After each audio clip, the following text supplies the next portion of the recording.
Hi everyone, it's Eric, the Executive Director of the JCC of the Lehigh Valley. I am here by myself at the JCC's indoor pool, standing on the pool deck, to share with you some very exciting news. You may have noticed outside of our building that we began the construction excavation process for our new outdoor pool, which will open for the summer of 2021. But here on the inside of the building, for our indoor pool, we also have a very exciting project that's going to start on Monday. As you can see behind me, our pool is now empty.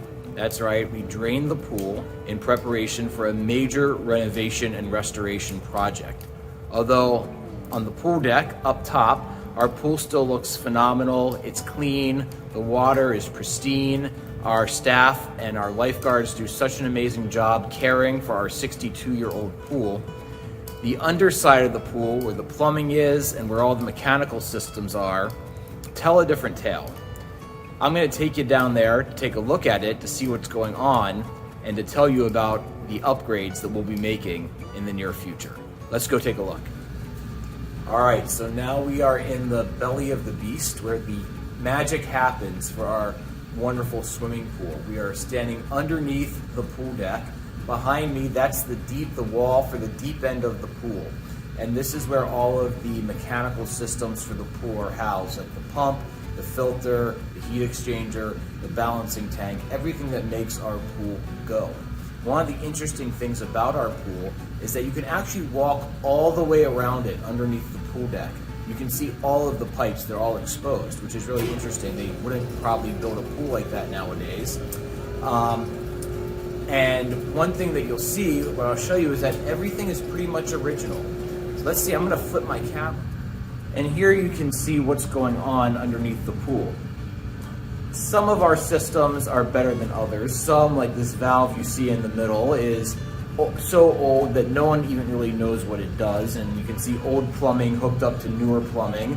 Those are the filters. Over there is the pump and the balancing tank, and you can start to see that some of the stuff here is not in great condition, because in 1958, when they built pools, they built it primarily out of metal steel pipes, and nowadays we do most plumbing out of PVC pipe.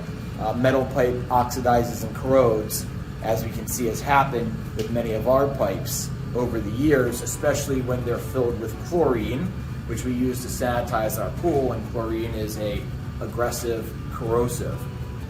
As we take a walk around the pool,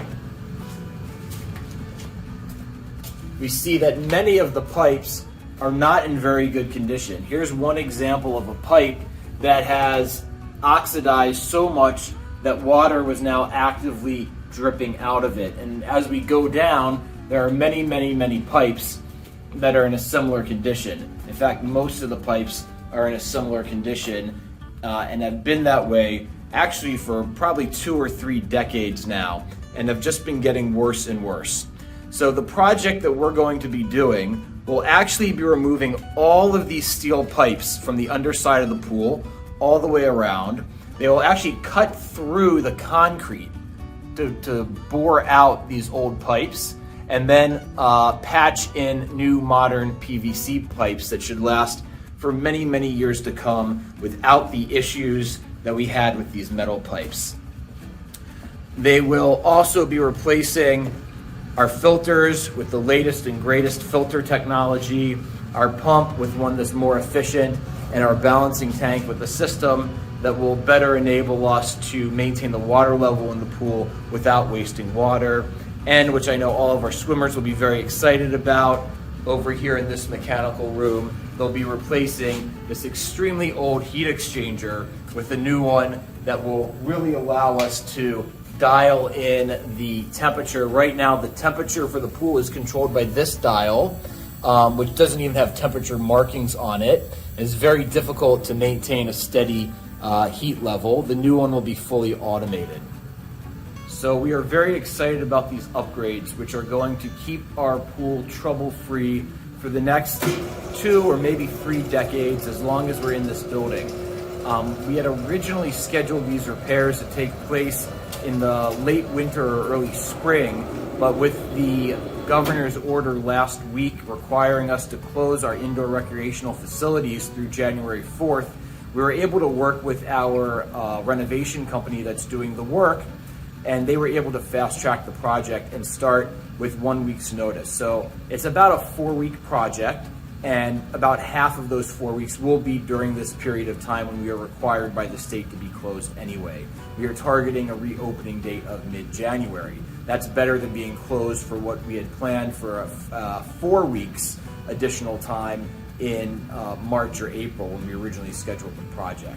So we are very excited about this. Once we do this, it will limit our downtime when we close for annual cleaning. It should only take 7 to 10 days instead of 3 to 4 weeks. There shouldn't be any unexpected leaks or snafus or maintenance or mechanical items moving forward, which means our pool will be up and running just as we expect it to. And we are very excited to finally get this done after many years of waiting. And we know that our swimmers are going to absolutely love our new pool. We look forward to seeing you back in the pool in mid-January. If you have any questions until then, please don't hesitate to reach out. Wishing you happy holidays and a happy new year.